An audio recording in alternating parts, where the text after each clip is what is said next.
Welcome sa Philippine Island Weather Update. Lagi ninyong kasama sa Balitang Panahon ngayon. Sa kasalukuyan ay patuloy na umiiral itong hanging amihan o yung northeast monsoon dito sa may bahagi ng Northern Luzon na inaasahang magdadala ng malamig na panahon at may mga maulap na kalangitan at mga pag-ulan sa may bahagi ng Cagayan Valley at gayon din sa may Cordillera Administrative Region. Samantalang dito sa may bahagi ng Ilocos Region, magkakaroon naman ng mga isolated na mga may hinang pag-ulan o pag-ambon. At dahil nga sa pag-iral ng hanging amihan at ng easterlies o yung hanging nagmumula sa karagatang Pasipiko, patuloy rin ang umiiral itong shear line o yung salubungan ng hangin nitong amihan at ng easterlies at siya namang nakakaapekto dito sa may bahagi o sa may silangang bahagi ng Central Luzon. Inaasahan natin na magdadala rin ito ng mga pag-ulan sa ilang bahagi ng Central Luzon, Calabarzon at sa may Metro Manila ngayong maghapon. At sa nalalabing bahagi naman ng ating bansa, inaasahan natin ng generally fair weather conditions at magkakaroon lamang ng mga isolated rain showers or thunderstorms.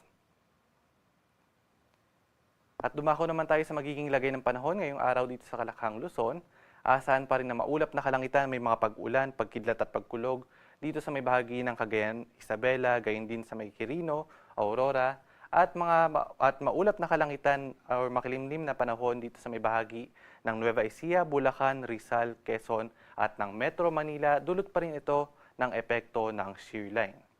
Samantalang maulap na papawirin at may mga pag-ulan dito sa may bahagi ng Cordillera Administrative Region, gayon din sa nalalawing bahagi ng Cagayan Valley, dulot naman ito ng hanging amihan at mga isolated na mga pag-ambon, dulot pa rin ng hanging amihan dito sa may bahagi ng Ilocos Region. Samantalang sa nalalabing bahagi ng Luzon, inaasahan naman natin ang generally fair weather conditions at magkakaroon lamang ng mga isolated rain showers or thunderstorms. Agwat ng temperatura dito sa Metro Manila ay nasa 25 to 30 degrees Celsius. Sa may Tuguegarao ay 23 to 28, sa may Lawag City ay nasa 24 to 31, Baguio City ay 17 to 23, Tagaytay 21 to 29 at dito naman sa may Legazpi ay nasa 25 to 32 degrees Celsius. At para naman sa magiging lagay ng panahon dito sa may Kalakhang, Visayas at Mindanao, gayon din sa may Palawan, inaasahan natin na generally fair weather conditions pa rin ang mararanasan sa buong maghapon at may mga tsansa pa rin ng mga isolated rain showers or thunderstorms. Agwat ng temperatura sa may Iloilo ay nasa 25 to 31 degrees Celsius. Dito naman sa may bahagi ng Tacloban at sa may Metro Cebu, 26 to 32 degrees Celsius. Sa may Puerto Princesa, 25 to 32. Zamboanga City, 25 to 33. Cagayan de Oro, 24 to 31. At sa may Metro Davao naman ay 25 to 34 degrees Celsius.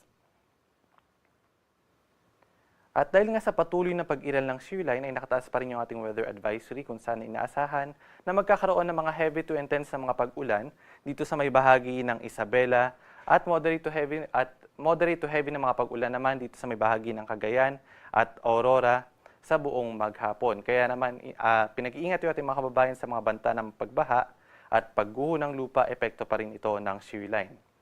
At bukas, magpapatuloy pa rin yung epekto ng shear line sa may bahagi ng Cagayan at Isabela, moderate to intense na or heavy to intense na mga pag-ulan sa may Cagayan, at moderate to heavy na mga pag-ulan sa may Isabela.